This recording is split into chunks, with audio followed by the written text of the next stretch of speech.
Mariana Express actually went to Tinian for 2 days, Saipan, and then Rhoda. We followed the DoD along their EIS public meeting for the Commonwealth Joint Military Training Plans. Something you're very intimately familiar with. Very much. Do you want to so. explain your history with that? Because I think there are some people who might not know. Well, so, you know, from 10 years ago. 10 years, it's more than that, actually. More than that now, right? And so, you know, since then, there's been drastic changes to the plan, and, you know, all the way up until the day I got elected. I was very intimately involved in reshaping these plans and removing the negative aspects of the plan, right? Which included ripping out Chulu and that entire reef system, high hazard impact trainings, ship-to-shore rocket launches, you know, disruption to air services, restrictions to access to the North Field. And so, you know, there's a lot of those things that have changed, and the type and the nature of the training itself has changed, right?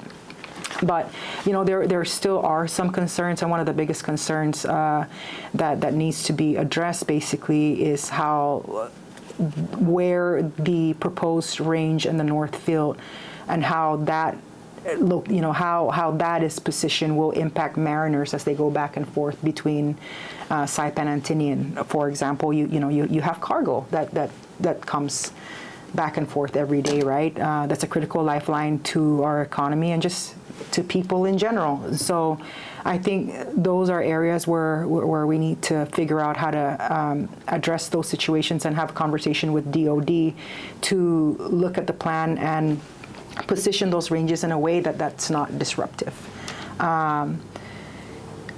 We are not going to see the scale and the magnitude as originally proposed, and I think as part of, you know, our relationship and agreement with the United States through the covenant, you know, it was always anticipated there was going to be a military footprint, and so this is a give and take, right?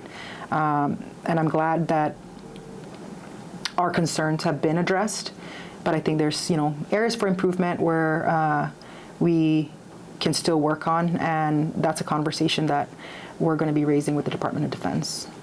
And I wanted to follow up on some, you know, things we've been hearing about economic benefit for the CNMI. Mm-hmm. For example, you know, these multi-million, hundreds of millions of dollar projects get announced, but that money doesn't necessarily stay in the Commonwealth.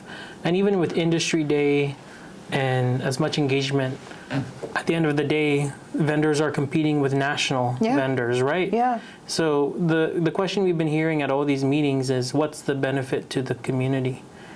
Do you share that question? And what's the answer? I have, right?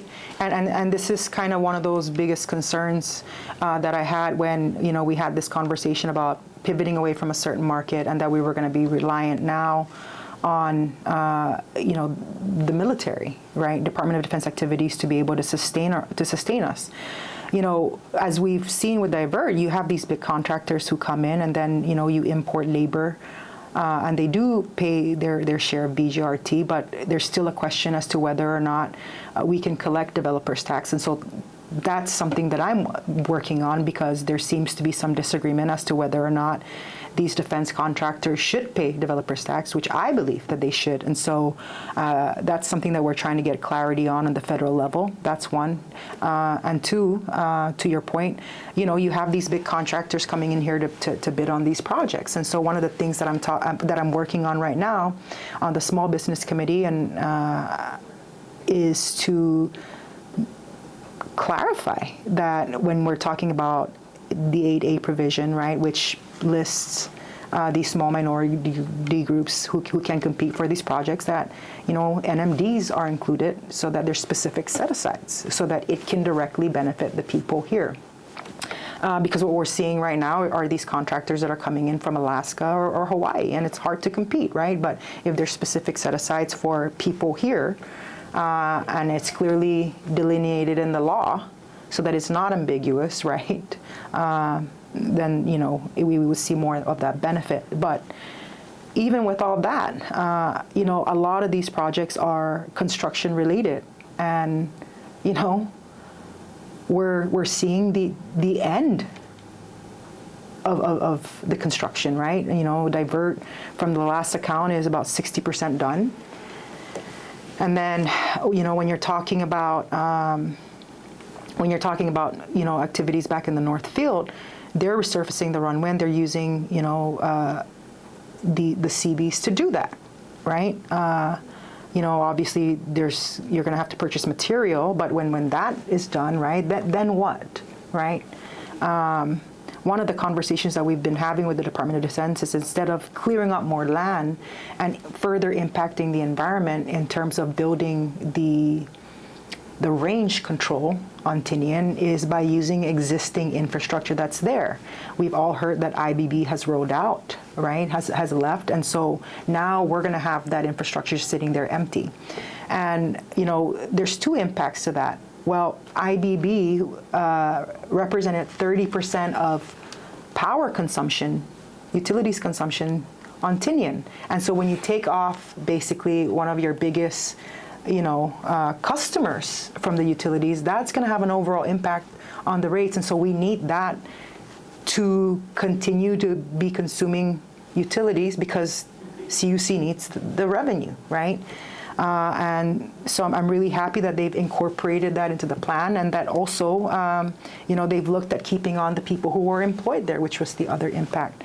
But I thought that was important, because now you're not clearing up massive amounts of forests to be able to construct this. But that means also, right, that you're not spending additional money on construction. And so, there's that limitations as well. I'm really happy that CETA went out to, and participated in Select USA, and, I've been hearing a lot of positive comments about their efforts there. But we need to provide them the support, and these are conversations that I'm having with the White House with regards to a lot of these trade negotiations that are happening with our allies, and how, there can be specific set-asides for the CNMI in terms of inviting investments. And so, just looking at further diversifying our economy, right? But even with all that said, tourism is our primary bread and butter. And not to beat a dead horse, we need to open up all markets. And frankly, it's very challenging because of the way, the relationship between the United States and China. And, being the lone person who is advocating to open up the market, to a certain extent, puts a target on my back, right?